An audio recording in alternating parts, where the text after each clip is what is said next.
इस वक्त आ रही है बिहार से। मोहनिया में आरजेडी को एक बड़ा झटका लगा है। जी हां, आरजेडी की श्वेता सुमन का नामांकन रद्द हो गया है। श्वेता सुमन का निर्वाचन आयोग पर अब आरोप ये है कि नामांकन रद्द करने को लेकर एक तरीके से साजिश रची गई। आरजेडी की श्वेता सुमन का नामांकन रद्द होने के बाद अब वो निर्वाचन आयोग पर ही इसका ठिकरा फोड़ रही हैं। श्वेता सुमन कह रही हैं कि नामांकन रद्द कर दिया क्या जानबूझकर। ये बड़ी खबर इस वक्त, जहां आरजेडी की श्वेता सुमन का नामांकन रद्द हो गया है। मोहनिया विधानसभा सीट जहां पर आरजेडी को यह बड़ा झटका लगा है। आरजेडी ने अपने सिंबल पर मोहनिया से श्वेता सुमन को महिला उम्मीदवार, जहां पर युवा और महिला उम्मीदवार को उतारकर उस कैलकुलेशन को, उस रणनीति को साधने की कोशिश की जा रही थी, जिसमें जातीय समीकरण के साथ साथ युवा चेहरा भी चुनावी मैदान में उतरा हुआ था।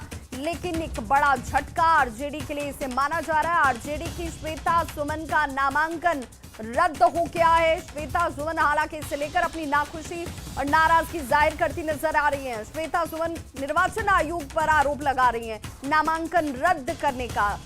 और संवाददाता रवि हमारे साथ इस वक्त ज्यादा जानकारी के साथ जुड़ गए हैं। रवि, जरा ये बताइए कि नामांकन रद्द करने के पीछे क्या वजह रही? कुछ अहर्ताएं होती हैं क्या? उन अहर्ताओं को पूरा नहीं कर पाई श्वेता सुमन? जी बिल्कुल, अभी तक जो सूत्रों के जानकारी के मुताबिक जो जानकारियां मिल रही है उसके मुताबिक श्वेता सुमन जो आरजेडी की मोहनिया से उम्मीदवार बनाई गई थी, उनका नामांकन रद्द किया गया है। और हालांकि अभी तक इलेक्शन कमीशन की तरफ से आधिकारिक रूप से पुष्टि होने में थोड़ी देर है, लेकिन जो जानकारियां निकल करके सामने आई हैं उसके मुताबिक उनका नामांकन जो है वो रद्द कर दिया गया है। और नामांकन रद्द करने के पीछे जो बताया जा रहा है कि जब आप नामांकन करते हैं और उसमें जो अर्हताएं होती हैं और उसके बाद समय दिया जाता है कि यहाँ पे कोई आरोप आप पे लगा सकता है और कोई आप पे कोई अपील किसी को करना है तो अपना अपील कर सकता है। माना जा रहा है कि नियमों के मुताबिक जो है वो नामांकन करने में कहीं त्रुटि रह गई और जिसके कारण जो है नामांकन रद्द किया गया है। हालांकि बिल्कुल रवि, लेकिन सवाल तो ये है कि वो तो आरोप लगा रही है निर्वाचन आयोग पर ही कि जानबूझकर ऐसा कर दिया गया। देखिए, निर्वाचन आयोग नामांकन करने से पहले जो है वो स्पष्ट दिशा निर्देश जो है वो सूची जारी करता है और यही कारण है कि आरजेडी के या तमाम दलों के जो तमाम नामांकन है वो कहीं से कोई खामियां नहीं है। वहीं से अगर आप बेहतर ढंग से, अगर सही सतर्कता के साथ अगर अपना नामांकन नहीं करते हैं और तकनीकी अगर कुछ गड़बड़ियां रह जाती हैं तो इलेक्शन कमीशन जो है नियमों के अनुसार वो नामांकन रद्द करता है। और ये जो है वो बिल्कुल स्टैंडर्ड प्रोसीजर है और इसमें कहीं से कोई त्रुटि जो है होती नहीं है। और जब नामांकन रद्द किया जाता है तो इलेक्शन कमीशन जो थोड़ी देर में अगर जारी करेगा तो उसके कारणों को भी खुल करके बताएगा कि किस वजह से जो है वो नामांकन किया गया है। जी बिल्कुल। और रवि, चूंकि श्वेता सुमन की अगर हम बात करें तो ये पहली ऐसी कैंडिडेट नहीं है। इस बार का ये विधानसभा चुनाव इस बाबत भी जाना जाएगा कि इस बार के विधानसभा चुनाव में सबसे ज्यादा उम्मीदवारों के नामांकन रद्द हो रहे हैं। चुनावी मैदान में तो आप बाद में जाकर जीत या हार सुनिश्चित करते, लेकिन नामांकन ही रद्द हो जा रहा है।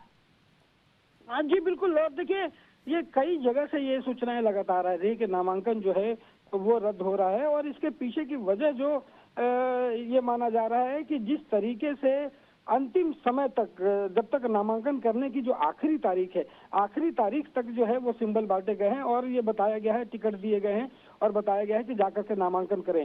तो ये एक बड़ी वजह है कि जहां से बहुत कम समय उम्मीदवारों को मिला है अपना पूरा पेपर जो है वो ठीक करने में, तमाम जो उसके फाइल करने में जो तकनीकियां होती हैं उसे ठीक करने में, और शायद यही वजह है कि बहुत कम समय मिलने के कारण जो है वो यहाँ से नामांकन करने में त्रुटियां हुई हैं और जिसके कारण नामांकन रद्द। यानी रवि, ये चुनौती सिर्फ उम्मीदवारों के चयन तक नहीं थी महागठबंधन के अंदर, ये चुनौती नामांकन करने के बाद अब जब नामांकन रद्द हो गया है इस बाबत भी दिख रही है।